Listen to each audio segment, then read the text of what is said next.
What's up, guys? Ron Harris here with Ron Harris Muscle. Thanks for those who are joining me. We are live on a Saturday before Halloween. It is one of those slow news times between the Olympia and the Arnold where there's not a lot going on in contest terms. We have the Romania coming up soon, but it's not happening yet. It's not close enough to really talk about. So the two huge news items this week were very beginning of the week, Matt Jansen came under fire because Quentin Aria, his former client, posted a scathing video basically saying he was an awful coach. He let him get too fat, this and that. Then we saw other clients. Nick Walker parted ways with him. Sean Clarita parted ways with him. Brett Wilkin parted ways with Matt Jansen.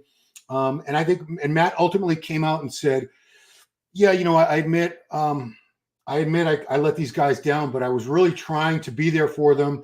I didn't want to let them down by abandoning them as clients, even though he admittedly had so much going on with his supplement company, Raw.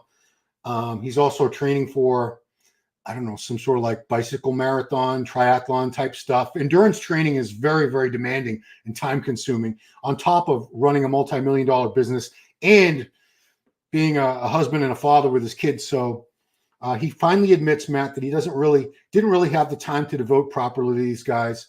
They were very upset. The other huge news item was, of course, I don't know if I want to call it choke gate, push shove gate. I don't know what to call this.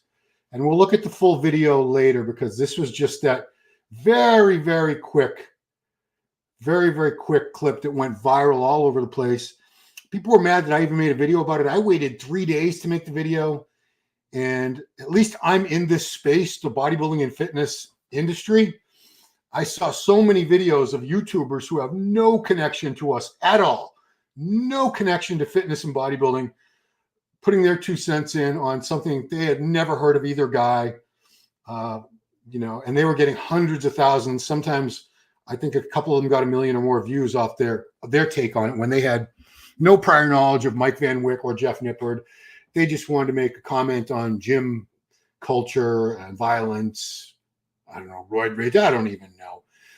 But I'm curious because I haven't had a chance to go live with you guys since the Olympia. I want to hear what you guys have to say.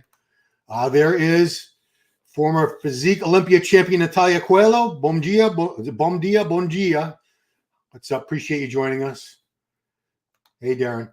So I do want to start off by looking at the full video because it's not fair to judge everything that happened based on a very, very short clip like that was. Obviously, the guy's in the wrong, Mike Van Wyck, because you can't put your hands on another person based on feelings, based on your words, being upset at somebody. So I want to go to the full footage here in a second once I get past this ad for Donald Trump. Okay, so let's go back to that.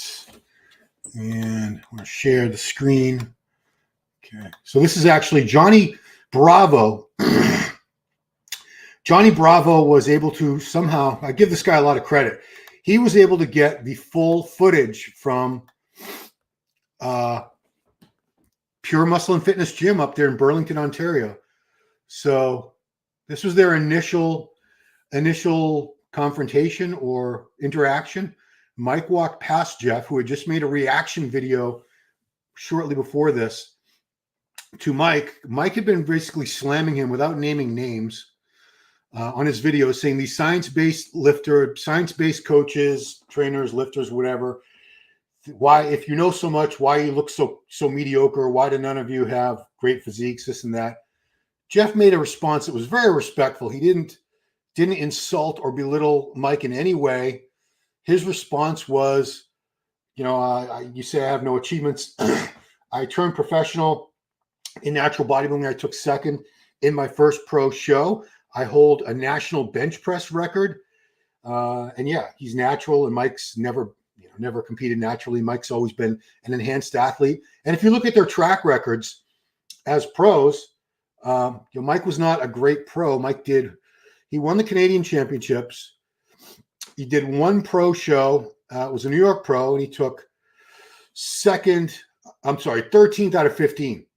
Now, one thing I do want to say in this, I'm not taking Jeff's side 100%, except for the fact that Mike had no right at all to resort to physical violence, to grab him by the throat and shove him to the ground.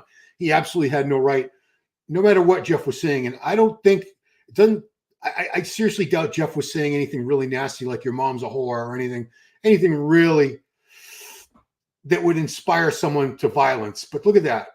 Pushed him by the larynx, the throat, sent him flying. I want to make sure this is up. Yeah, sent him flying. Massive size differential, body weight differential. Mike being over 300 pounds, Jeff being 180 pounds. And it gets back in his face again after he's done that. Yeah, Mike's warning him, don't ever talk to me again. And then doubled down. Not only did he put his hands on him once, but twice. We can get to that part. Okay, this is real time. He's coming right. He's really pursuing Jeff. Jeff's trying to get away. Mike is coming after him, which, you know, when this footage goes in front of a judge, Mike is just screwed. He is so screwed. Turns around. He shoved the 19-year-old cameraman, a kid. This is a 44-year-old grown-ass man, over 300 pounds, and pushed him. I mean, that's not going to bode well for him either. I'm trying to get the second choke here, because I've only seen that first one a million times. I haven't seen the second one multiple times. But yeah, Jeff should have stayed away. Absolutely. Jeff was pretty stupid for approaching Mike, who I think it's clear from all their interactions or just watching his videos that this is a guy with a temper. This is a guy that's, you know, possibly unhinged, doesn't deal with his emotions very well, can't use his words. And I know a lot of people, yeah, there's the second shove. That was the second shove. Okay. All right. We can get out of that. Yeah. So I know you guys. Paul Bartlett, IFBB Pro, says, every time I enter the gym, I anticipate violence. I don't know what gym you go to, Paul. Must be a horrible place. What do you think about Dallas McCarver dead? Dallas McCarver died in 2017. I think it was awful. He was 26 years old, and it's awful that someone that young lost his life trying to pursue his bodybuilding dreams. That's what I think about that. The footage couldn't be released. I don't know how Johnny got it. I honestly, because that was gym footage. That was CCTV footage from the gym itself,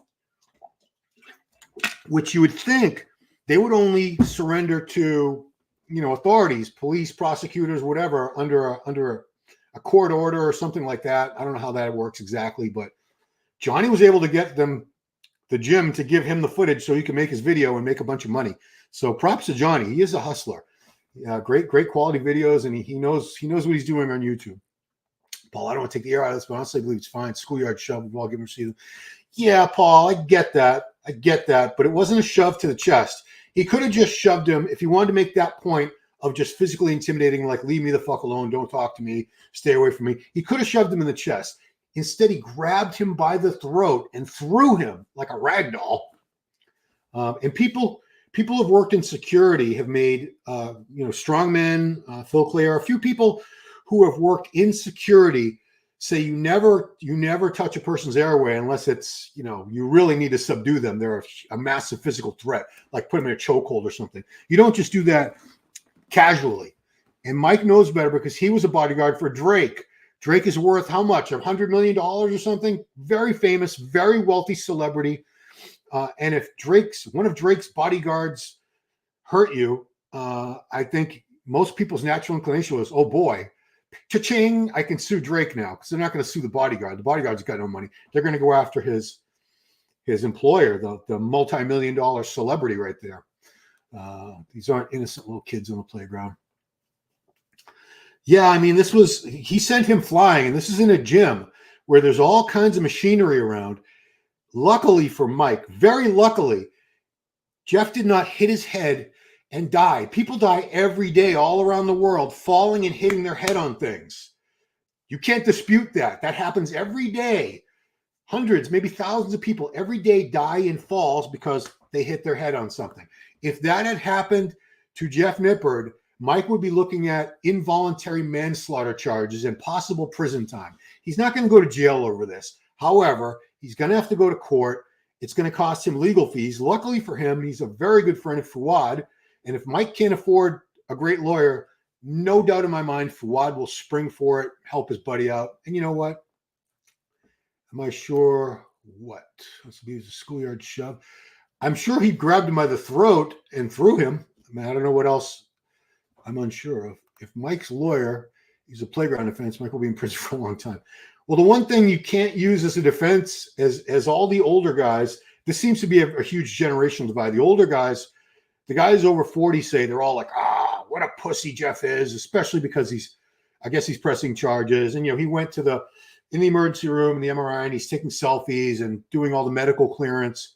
But if he didn't do that, obviously he's milking it himself. He's a social media whiz. He's huge on YouTube and Instagram and TikTok, just like Mike is. Jeff's even bigger. He's got a massive following.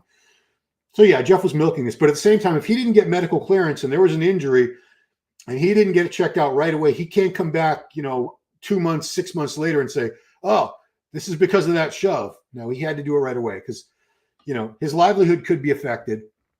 I'm not saying it's going to be, but in a situation like that, you're better off getting checked out than not. It's better safe than sorry. Mike is after when shows walking away, Mike falling. It does not look good. Yeah, he clearly, after the first shove, Mike basically stalked him. He went right after him. Jeff is backing away. He's trying to get away, and this guy is coming right after him, this hulk of a man. That's going to look horrible to any judge or, I don't think this is going to go to a jury trial or anything like that. But when this footage gets in front of the authorities who are going to be making decisions about what punishment should follow this, whether it be fines or forced anger management classes or probation, I don't know what's going to happen, but it's not going to look good. That footage does not look good. Or the throat was what makes it bad. Yeah, exactly. He grabbed him by the throat and threw him. If you want to make your point, you still can't legally put your hands on somebody, but a shove to the chest would work just as well. The throat thing, and twice, he got him in the throat twice, not just once. Cancel Mike. I'm not saying cancel Mike. And you know what? Mike's going to be okay. And I say that because there are a lot of people that want him canceled. A lot of people consider him a bully for doing this to a much smaller, weaker guy. However, there are a ton of people taking Mike's side. They're like, he poked the bear, and they're happy. And these people are, I think a lot of them aren't tough guys themselves. They sort of worship, admire, glorify, envy tough guys. They wish they could be big and scary and intimidating and all tatted up and juiced up and shove people around and feel like a big tough guy, but they don't. So they're sort of living vicariously through Mike and people like Mike. Yeah, there are some actual tough guys saying, I've been in 1 million fights in my life and I'm a UFC champ and I've murdered 1,000 people. And yeah, I mean, the tough guys are really coming out of the woodwork on this. And I don't know how many of them are actually tough guys and how many of them are just full of shit, but they're in support, full support of Mike. Mike is not doing any sort of apology. He's releasing more merchandise. He's garnering a lot of support from his followers, and that's their right. You know what? I'm not going to tell them not to. Mike's apology video. See, Raymond, I'm not sure if that would hurt him now or help him, because if charges are already pressed and Mike makes an apology video, does that make him seem more guilty? Or does it show remorse, or does it just make it seem like he's trying to save his ass at this point, try to minimize the after effect, the damage from what he did? Like I said, I seriously doubt he's got anything to worry about as far as going to prison, but he's still going to have to make a court appearance or several. He's going to have to pay a lawyer if he, out of pocket. I'm assuming he's not going to get a public defender. I'm sure Mike makes a good living. And like I said, he's got a very wealthy friend in Fouad Abiad. So if he needs the absolute best criminal defense lawyer in Ontario, I'm sure Fouad will spring for it. I mean, he's a very loyal friend. Paul says lawyers will basically demand we go to anger management classes. He'll come out fine. Yeah, and I mean, it looks like Mike needs those. He seems to have trouble controlling his emotions. He knows full well, like I said, he's worked in security. He knows the law very, very well as far as what you can and can't get away with. And he knows I'm not Canadian, but I'm sure the laws are very similar. You cannot put your hands on somebody unless it's in self-defense or you're defending someone else from harm. And this was neither of those. Mike was never in any danger. When Jeff approached him, which was stupid, he had his hands behind his back. He was in a submissive body language position. There was no way anyone would buy for a minute that Mike was feeling physically threatened by Jeff. He was angry at him. He was extremely angry, obviously, but that doesn't justify. And like I said, words don't justify. You can insult someone to their face. You can call them names, their mother, their wife, their kids. I'm not defending that. No one should do that, but it never gives someone legally the right to put their hands on them and assault them. And this was an assault. You can say, oh, it was just a shove. Okay, legally, you can think whatever you want. The law defines what we saw in that video as an assault. Show you one more time. Where is it? Where is it? It's right there. This is an assault. I actually got a lot of shit on my original video because in the caption I said brutal assault, and about 100 or 200 people laughed, said brutal LOL, you're weak, soft ass bitch, pussy run. So I took brutal out of it. I mean, obviously there are much worse assaults than this. People get beaten to within an inch of their life. This wasn't the worst assault I've ever seen by any stretch of the imagination. However, it was an assault. It was an assault. This horse is dead, boys. Well, I only wanted to talk about it today because I haven't been able to go live for a couple of weeks. I actually had a copyright strike on my channel from Olympia TV, which we worked out. I spoke with them. Everything's cool now. They took the strike off so I can go live again. That's why I haven't gone live since the Olympia. And I'm going to get some guidelines from them as to what is allowed as far as using their footage during a broadcast in any live commentary. So I won't be making that mistake and getting banned again. But I wanted to talk about it with you guys because otherwise I've just been responding to comments. And this is maybe sounds petty, but I make Facebook and Instagram posts to get people to watch the video. Link in story, link below. And instead, so many people just comment on YouTube or Instagram. I'm sorry, on Instagram or Facebook. I'm like, damn it. Watch the video because I would have had a lot more views. I mean, like I said, there are people that got 300, 400, 500,000 views on discussing the Jeff Nippard thing. They've never heard of Jeff Nippard or Mike Van Wyck. They're just YouTubers that talk about whatever. They're talking about Dunkin' Donuts one video and I don't know, dating the next, who knows. All right, so this is Team Clayhar, Phil and Patty Clayhar, IFBB Pro, Phil the Jamaican, Tank Clayhar, and his wife Patty. I think they're both considered Team Clayhar. Legally, yeah, he says, legally, I don't think he can make an apology video right now. Yeah, but he shouldn't be reposting stories of people supporting this and make merch drop mocking it. Yeah, I mean, if he makes, I should check out I don't know if he made like a shirt making fun of this. If he did, that is going to look awful. That will look so bad if this goes in front of a judge. So let me take a look at that. I'm very curious if he's doing that. So, I have nothing personal against Mike. Nothing at all. I really don't. I mean, maybe you guys think I do, but I don't. And again, I don't think Jeff was 100% in the right. He should have stayed away from Mike.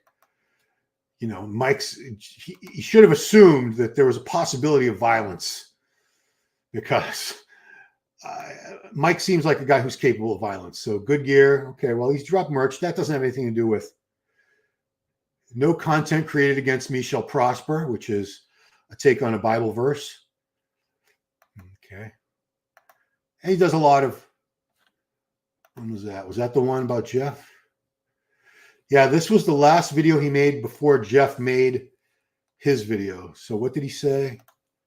He said, in space guys, any top three you choose. Tell me if you would describe their physique as excellent, average, or mediocre. And where would you put them in that? I guarantee it's not in excellent. It's somewhere in the middle, right? Science guys really need to answer this question before anything. Why is it that you remain so mediocre, yet you know so much? Because if I knew a lot of shit, I would be very well versed and good at that topic, right? Like say I was some financial wizard. I knew how to read the stock market and I'm like, I can see investments and I can see what businesses are going to succeed. I'd be fucking rich, right? People would be like, yeah, he's a fucking genius because look at him, he applied it and it fucking worked. Bodybuilding, you can be this big or this short in some cases, maybe this short in other cases. It's always short though, no taller than Bassett. Somehow you're an expert on muscle, but you don't have any. And if you do have any, it's not that well put together and there's a lot of holes in the physique. Okay. Yeah, that does not hold up at all, that whole argument he just made. If you guys know so much, why do you look so mediocre? Bodybuilding is largely, very largely based on genetics. The physique that you have, yes, anybody can improve over time. Anybody, absolutely. And if you're smart, you can certainly improve more so than if you're not. However, somebody with awesome genetics and drugs, they're going to look way better than everyone else, even if they're a freaking moron. And if they train like an idiot with shit form, they eat shit food, they're still going to look better than most guys in the gym because they have those gifted, spectacular genetics. Then you'll have guys with below average genetics who can do everything right, train their ass off, get plenty of rest, eat all the right food at all the right times, take the right supplements. They'll never look like those guys. So his analogy about that, I do agree the financial stuff. If you're going to be a financial advisor, especially like advising people on stocks to buy and things to invest in, you should have some wealth accumulated if you know what the hell you're talking about, because that's not limited by genetics. That's your intelligence and what you do with your money and how you move things around.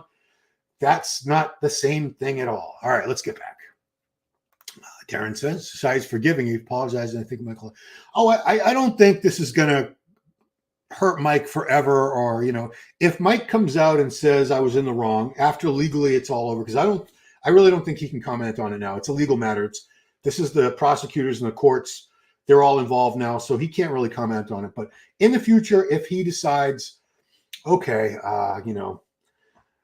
I don't like this Jeff guy, and he was in my face, and he did provoke me. He poked the bear, but I shouldn't put my hands on him. If he comes out and at least admits that, but there's a ton of people supporting him say they think if someone talks shit to you, which was Jeff really talking shit? Was he insulting him? Was he being, was he being a punk, a wise ass? I don't think he was doing any of that. He should have stayed away from him, though, if he knew it was good for him.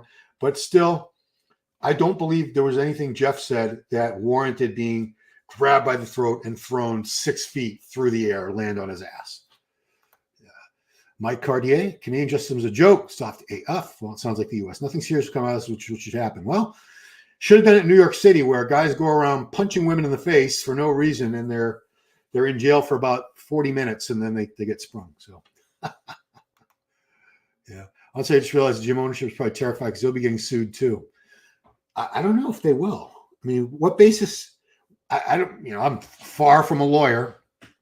Some of you guys here probably do have more experience with the law than I do, and you might know for sure, but I don't know if the gym, I don't think they're liable for what a gym member does to another gym member. Obviously, like if a machine hurts somebody or, the roof caves in on their head or something like that, I could see a case where the gym might be liable, but I don't think in a case like this where one member assaults another member. And guys, I know a lot of these people are getting so mad I'm using the word assault, but legally this is assault. It's a very minor assault compared to somebody getting the shit kicked out of them, their teeth knocked out and their nose broken, and bloody and bruised. That's a horrible. That's an assault of a much, much higher level. But legally, it's still assault. I mean, just like you can go to jail for murdering one person, you can go to jail for murdering 100 people. It's still murder. My analogies. Kane, my theory is Mike is a closet. Nah, I don't think so. That I don't think. I mean, not as Jerry Seinfeld saying, not that there's anything wrong with that, but I don't think Mike's gay. I mean, who knows? Who cares? Team Claire. Phil is 50. Yeah, so this is Patty. Phil is 50. Trained in martial arts security. It's definitely not a push. And he went up to him while he was down. Kept moving forward, grabbed his throat again, and pushed. A teenager. Yeah, it's not looking good. It's not looking good for Mike. Pushing the kid. That was so uncalled for. The kid's sitting there with the camera. You don't want to be filmed. I get that. But guess what? It's all on surveillance footage anyway, which I'm sure Mike's aware that every business has CCTV foot cameras going all the time because financially they want to be able to disprove some claims. If somebody comes out and says this happened, and if you have some security footage saying, no, your account is wrong, that exonerates them and they don't have to, that might get them out of a lawsuit that would cost them a ton of money. So Mike knew, even if this kid, he didn't want to be filmed by this kid, and he's a kid, that there was still a camera observing everything. The assault it's all there in black and white footage. What's up, Patty? Appreciate you hopping on. Okay. Next one was a case of roid rage with Mike. Mike's definitely on at least TRT. He looks to me like he's on a full-blown cycle. I don't know. I don't know what he's on, but he's clearly not a natural guy, and Jeff's natural. I don't know his history as temper or things like that. I don't know Mike at all. I don't want to speculate. But I could see the prosecutor asking for a drug test and, or getting a court order for a drug test, finding steroids in the system and using that in his prosecution against Mike, saying, this guy was a roided out 310-pound monster with head tattoos. He wears satanic T-shirts, and here's poor little Jeff. I know people got offended when I was saying little Jeff. I mean, he's a smaller guy. He's much, much smaller. It's physically the difference between the average male and the average female. That's how much bigger Mike is than Jeff. And we don't stand for adult men assaulting women. We don't stand for grown men assaulting children. I know all these tough guys out there will say every man should know how to defend himself. Okay. You're a 150-pound guy. You really think you have any chance against a 300-pound guy? Really? Unless you're like a martial arts whiz champion.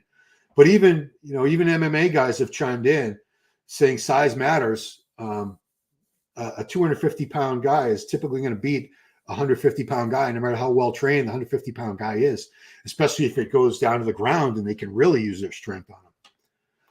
Next one, no more trend for Mike, or I don't know if he uses trend. It's hard to say. Fame got to his head. Cody Jolly.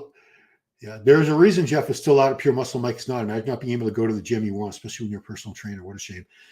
I'm assuming he's just going to go to some other gym or gyms, and as long as he's paying them the fees that most trainers do, I don't think he's going to have a problem. I'm sure he's very good at what he does as a trainer. He's a big celebrity in our world. He's got degrees in the subject. He's a very, very intelligent guy. Huge social media following. I think he's going to be okay. I don't think anybody who's loyal to Mike is turning their back on him now. His fans are still behind him. I don't think he's lost any fans, because the type of people that would follow Mike would not see a problem with any of this. Trump on Rogan still getting 1 million views per hour. This is getting close. I'm not getting 1 million views per hour. Oh, shit. I didn't know Trump went on Rogan. I'm going to have to check that out. It's Patty, not Phil. Yeah, I know. I figured that out eventually. I think Patty's talking about the no posting on social effect. It's a Bible quote. Oh, yeah. No post against me shall profit. That's a Bible verse. No, in the Bible, it didn't say no post. It's I don't know the actual Bible quote. It's a pretty well-known quote, though. It's basically nothing done against God is gonna prosper in the end. Paul said, I think that was out before the Incident Bros. Oh, well, I mean, he doesn't like people posting anything about him negative. That was released after the event. Who could have guessed Neckzilla's out of Prague? Yeah, let's keep on. Let's go back to bodybuilding, guys. So, did Rubiel himself post that? Yeah, because we're not here. This is not all about. I don't want this to all be about the slap thing. Did he post it? No, he didn't make the post himself. Who made it? Who was the best bodybuilder or something? Yeah, so a couple shows coming up. Prague. I don't know who posted. Oh, there it is. Yeah. There it is. Yeah, so we have coming up a couple shows. See, today is the 26th of October. So we have the Romania Muscle Fest happening over in Romania on November 10th. And then the EVLS Prague happening November 17th, 1 week later. Is that it? Oh, then we have another one. 2 weeks after that, we have the Big Man Weekend Pro Show in Spain. And that will be the final Men's Open bodybuilding show for 2024. Oh, I still didn't even share it. So, yeah. Yeah, Rubiel, I didn't expect him to do any. When he was not in great shape at that last show he did, was Italy, a couple months ago, and I think people thought he was going to do the France show. He didn't do that. I already knew he was done for the season, which he should be. Go back to the drawing board, take another good off season, stay in good condition, and then hit it hard for next year. Come back, he's still got a ton of potential.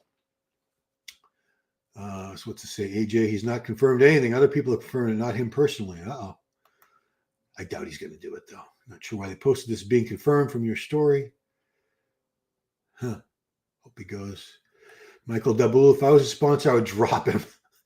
EVLS Prague Pro official has sponsored him and signed a contract with EVLS, and he doesn't give a shit.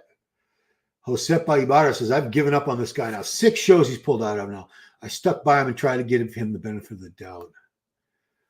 What are we getting to? These issues yourself. Yeah, I mean, back in the day, if you committed to a show, if you said you were going to do a show, you better do that damn show, or you got fined, you got suspended.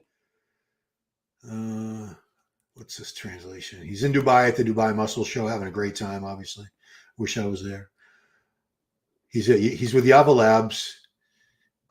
Yeah, you could tell by his face he was not in any. Look how full his face is. There's no way he was. All right, well, here's the condition. That was, I assume this is current. All the comments are from yesterday. Yeah, condition looks pretty good for, that's great off-season condition. That's nowhere near contest condition. It doesn't look anywhere near sharp enough, so I didn't think so. Look at this. Breon looks bigger than Rubiel in the upper body. No, he doesn't. Don't be ridiculous. Don't be ridiculous. Rubiel is a massive human being. Those quads, shoulders, chest. Yeah.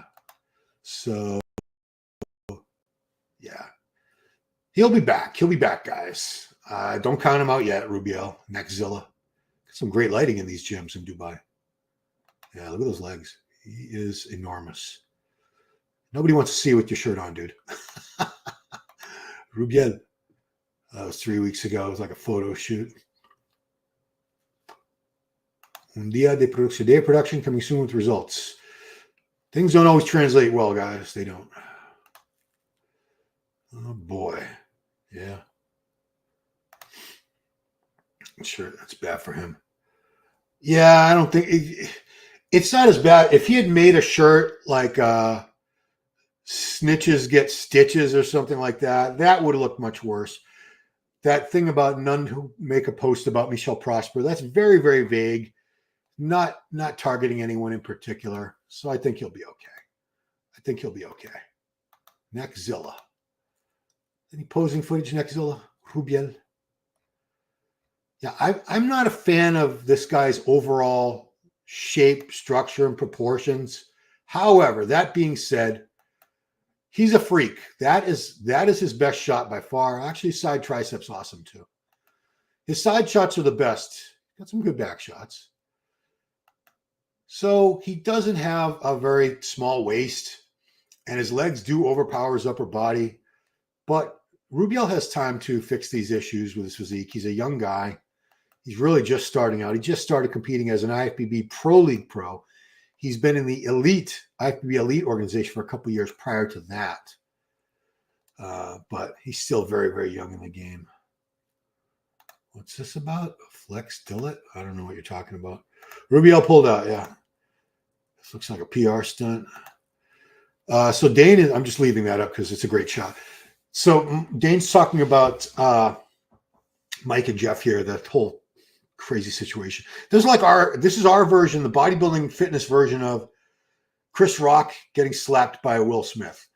That was the top news story in the world for like a week or two, even though we had wars going on, we had natural disasters, all kinds of real news being overshadowed by one guy at the Academy Awards walking up to the podium and slapping another man. That was our top story. So this is a big deal to us. So Dane says both are benefiting. Mike's fans are doubling down. He's selling merch. Jeff's fans are coming to his defense. His view counts through the roof. Yeah, they're both coming out. And like I said, in the end, it is going to cost Mike some money in terms of he's got to go to another gym now. He's going to have to pay a lawyer. He's going to have to defend himself in court. He's going to have to take time out of his training clients to go to the gym, to go to the court and go before a judge or whatever. So he's still going to be quite inconvenienced. Sergio Sr. was known to have a pretty lackluster diet. It looked amazing. Best physique. Yeah, Graham. I interviewed Sergio years ago for Muscle Mag. This was probably over 20. This is well over 20 years ago. Yeah, I want to say it was probably around sometime around 2001 to 3. Anyway, he was talking about even when he was getting ready for a show, he would eat things like frozen pizzas. He would drink, I don't think they even had Diet Pepsi. He would drink his dinner when he would come back from work. I think he said at the time he was working at a factory, so maybe it was before he became a police officer. I don't think he became a police officer till after he retired from competition. Anyway, or from the first time. He was gone for a while. He came back. He had a whole frozen pizza. So let's just call it a pizza. It doesn't matter whether it was frozen or not, because he wasn't frozen while he ate it. And a 2-liter bottle of Pepsi, full sugar. So that's how he would eat, and he still looked phenomenal. Gifted genetics is the most important thing. Yeah. So yeah, I roll my eyes sometimes at these science guys who, they're so obsessed with every study that comes out, and you see them in the gym with the bands and the chains and writing everything down in the notebooks, which I wrote all my work. Dorian Yates had a logbook. A lot of guys had logbooks. That's no reason to really mock people, but the fact that they're so detail oriented, guys who just sort of go in there and throw weights around and do whatever the F they want, they laugh and they snicker at them. But if you're a big, strong guy, just naturally, you started lifting weights with no idea what you were doing, and you got pretty big, pretty fast, pretty strong, chances are you just have very gifted genetics. It's a continuum. Most people have average genetics, just like average height. It's a spectrum. And then you have people at one end who have below average genetics for bodybuilding, meaning, probably shorter muscle bellies, narrow frames, lighter bone structures. And then past on the other end of the spectrum, you have people with these great structures, wide clavicles, narrow hips, arms and legs that aren't either too long or too short proportionally for everything else. Long muscle bellies that go all the way to the end of the muscle. To the end of the joint. People with great calves typically have calves that insert down closer to the ankle. People with horrible calves, theirs usually insert way up near the knee. And if your calves insert a couple of inches below your knee, you're screwed. There is nothing you can do because most of that space between your knee and your ankle is just a tendon. Like I said, you can't build a tendon. You can do calf raises till the cows come home. See what I did there? It's not going to grow. Genes win. Yeah. They say talent beats genetics. Only up to a certain point. Like I used to in bodybuilding competition, some people get mad when I use my self-example, but I competed for 24 years, guys. So I can talk about my competing history. I used to beat guys with better genetics than me who didn't come in condition. They looked like they needed another 10 or 20 pounds before they were in good shape. So I rightfully beat them, even though in many cases they actually had better physiques than me. Had they been a little leaner, I did lose to people many times who were not as lean as me, but they were still in pretty good shape. But they had better physiques, those nice full round muscle bellies, the small waist, the wide clavicles, all that good stuff. But yeah, once you get to the top level where everyone has great genetics, that's when things about who works harder, who works smarter, who has the better drugs, that's when things like that might factor in a lot more strongly. Up until that point, genetics really are the main factor in determining what somebody looks like. The waiver protects the gym. Oh, there you go. Yeah. So, like I said, I didn't think the gym would be culpable or financially responsible, legally responsible, liable in a case like this where one member assaults another member. And nor should they be, in my opinion. I don't know the law, but why is that? How's that the gym's problem? Unless they knowingly allowed someone with a horrible history of violence and mental health issues to train at their gym, knowing that this person's been maybe convicted of assault a dozen times or something, maybe. And they knew that, and they still allowed them to be a member there. Yeah. He is an employee of the gym. I don't know if Mike's an employee of the gym. Most personal trainers are not employees of the gym. They're just independent agents. They probably signed some sort of contract to, they pay a lot of them. They pay a monthly fee to the gym. Most gyms work that way. You're charging your clients whatever, $100 an hour, and the gym is going to get $30 out, $20 out of that, $30. I don't know what the percentage is, but they either get a percentage of each, which I doubt that's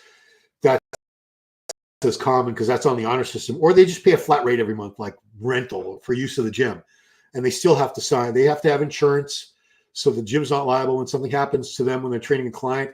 It's on them. That's why personal trainers are required to be insured. So if their client gets hurt, they can't personally be sued for $1 million or $10 million. They have their insurance company to deal with that. The leak security footage, assault, it's battery. Yeah, I don't know the law that well, guys. Lucky the small guy didn't hit his head on anything. That's what I said, Graham, earlier, because, I'm going to go back to that. I'm going to get out of this. You can see him flying backwards. Okay, silent. So the shove's coming in a second. He's going to grab him by the throat, shove him way back. So there was a weight tree there. If you saw that, they're going to do it in slow motion.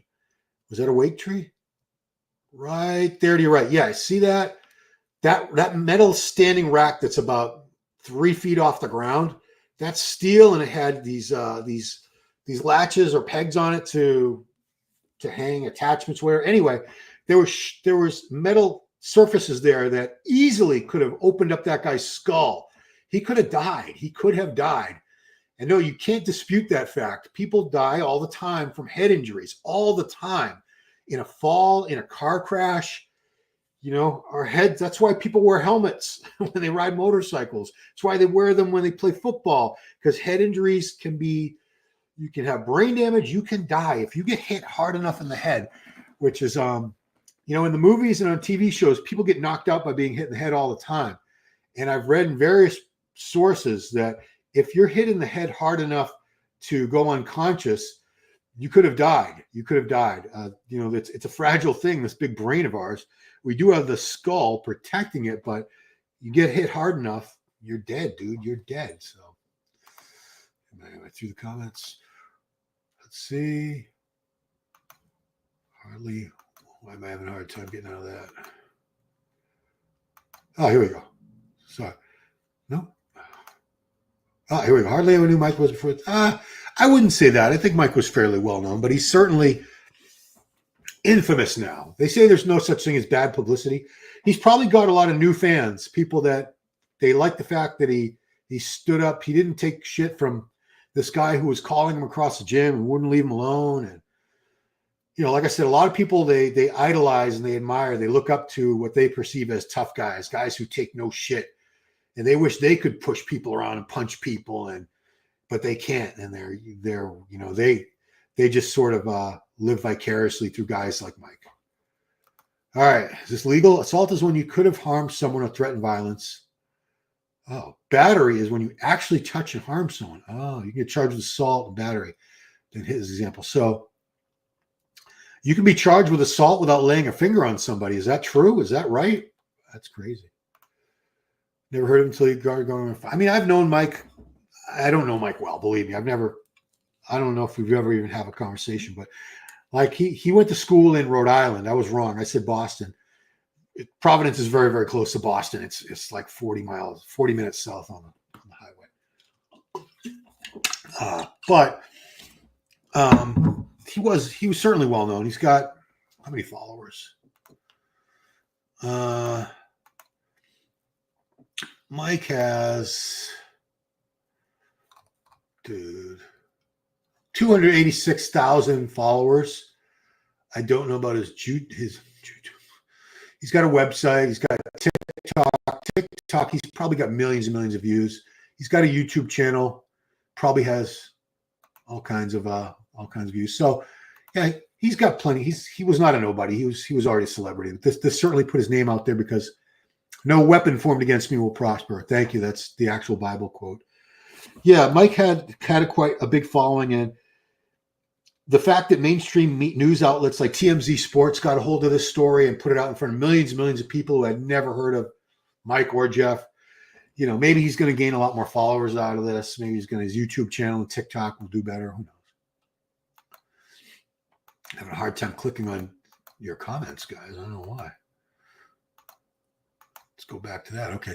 Someone commented, the spirit of Vic Richards is strong in Neckzilla. I thought it was funny because the part's true. Well, Graham, to be fair to Rubiel, Vic Richards turned pro supposedly at the Mr. Nigeria contest, which, who was there against him at the time? This would have been in like the late 80s. I think there was one picture of him on stage with, 3 guys who were a third of his size, so it was an easy win. But Victor never competed as a pro, not once. Not once. Let's see if I can find it. A lot of people probably have no idea who Vic Richards is. He's still alive. There was a fake rumor of his death that went around last year, but he's not. He's quite well. He's alive and well. Video plays soon. I'm just waiting for the commercials to be over the video to show who Vic Richards was. Okay. All right. Present. Share screen.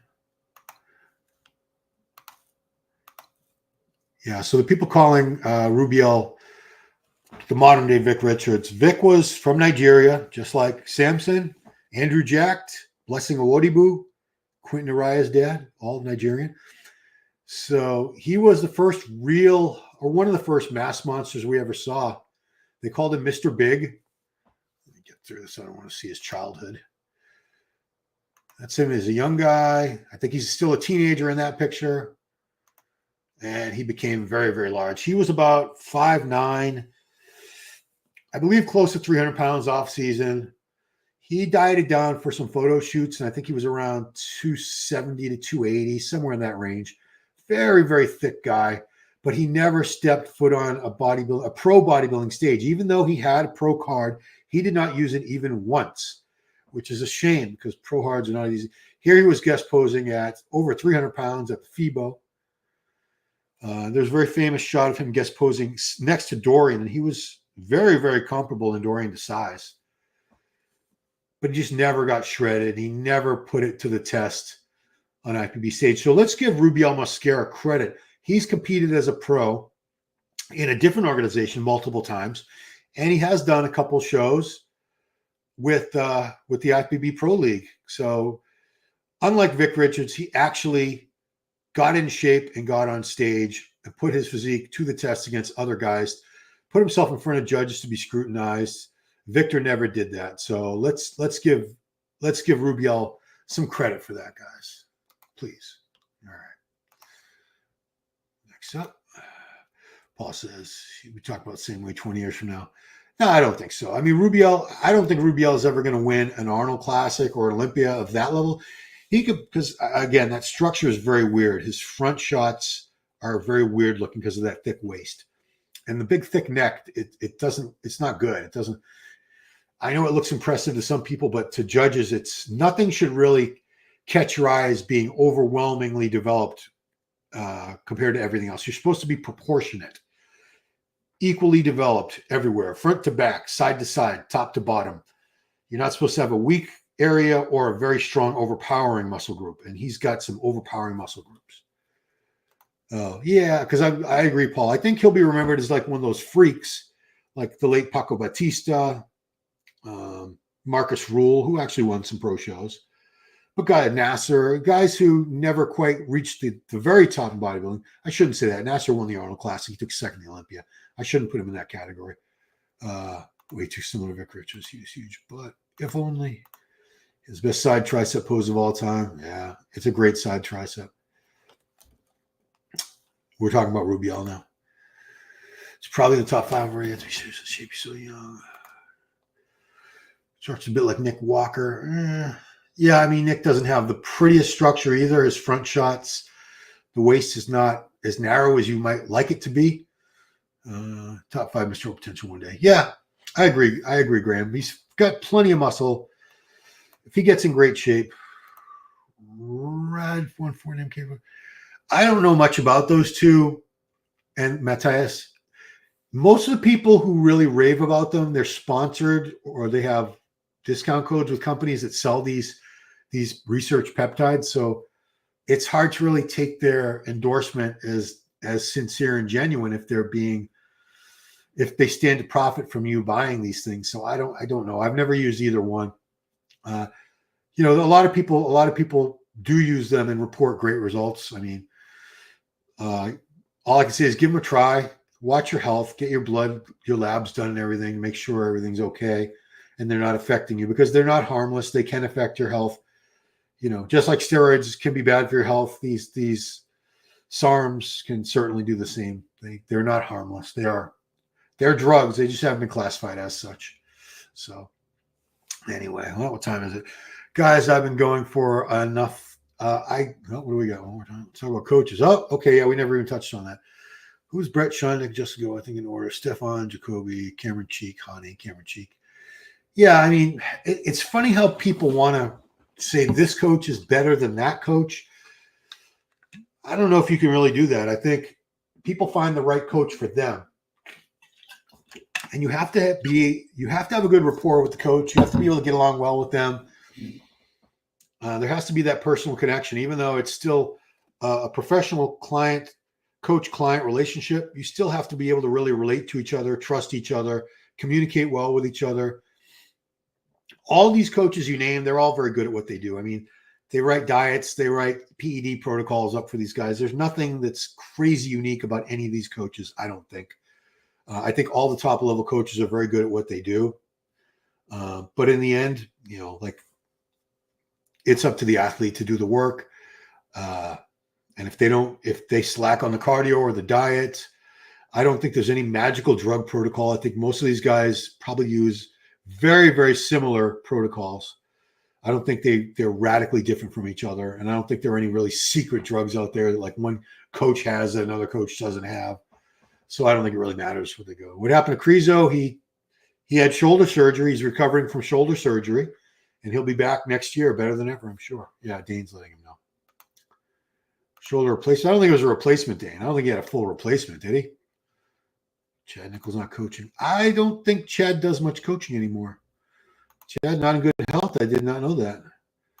Hani doesn't coach too many athletes. I'd say it's like a handful. Bumstead's gone. We know that he just retired. There's not many. I mean, they're usually Evogen athletes because Evogen is his company, and that's, it makes sense for Hani to sign people to compete, to coach people who are also athletes with the company that is his livelihood, and he spends a great deal of time on. So Hadi Chupan and Derek Lunsford are both Evogen athletes. Pray for Chad. I didn't know his health was really doing that badly. That's awful. I will pray for Chad, actually. Prayers can't hurt. I'm not 100% sure they help, but they couldn't hurt. So I will do that. Anyway, guys, I'm going to get going. It's been great talking to you guys. It's been good just to go live again. I haven't been able to go live since the Olympia. The ban has been lifted. Thanks to Olympia TV for understanding and working with me on that. And in the future, I will be adhering to all their rules and regulations and doing things the way they would like to be done. Okay, last question. Oh, damn it. Can a current pro guy do it today without a coach? Sure, of course they can. Do the amount of drugs make it necessary to have a coach? No, because you can learn about the drugs yourself. All the information is out there. These coaches, they're well versed, but you can give yourself that same education. All the information about all these PEDs, it's out there for to learn on YouTube, on all kinds of things you can look up online. You can educate yourself. There's no reason people want to just be. They don't want to bother with all that, so they'll just put it in the hands of a coach. But absolutely, you can coach yourself, and there are still guys that do that. The Jansen situation, actually, Matthias, I addressed early on in this before I started talking about Jeff Nippard and Mike Van Wyck. So my feeling is that, Matt was trying to juggle a lot of balls at once, trying to keep a lot of balls in the air at once, coaching people, running raw nutrition along with his partners, getting ready for bike marathon or bike. He's doing endurance sports now. He's a competitor, which requires a lot of training. Endurance sports require hours and hours of training. And he's a husband. He's got kids, so it's a lot to have going on. I just don't think he was able to put the time and attention into his clients over the last year that he should have, or I'm sure he wanted to. It just wasn't feasible. He tried, and it didn't work out. And now I think he's stepping away. He's stepping away from coaching. All right. Thank you guys for watching. I am going to take off. So thank you guys so much for watching. If you're not already subscribed, please subscribe, like, share, do all that good stuff. Appreciate you guys. Have an awesome weekend. If you're going to any Halloween parties, please drink responsibly. I want to make sure you guys are around tomorrow. And I will talk to you next time. Later.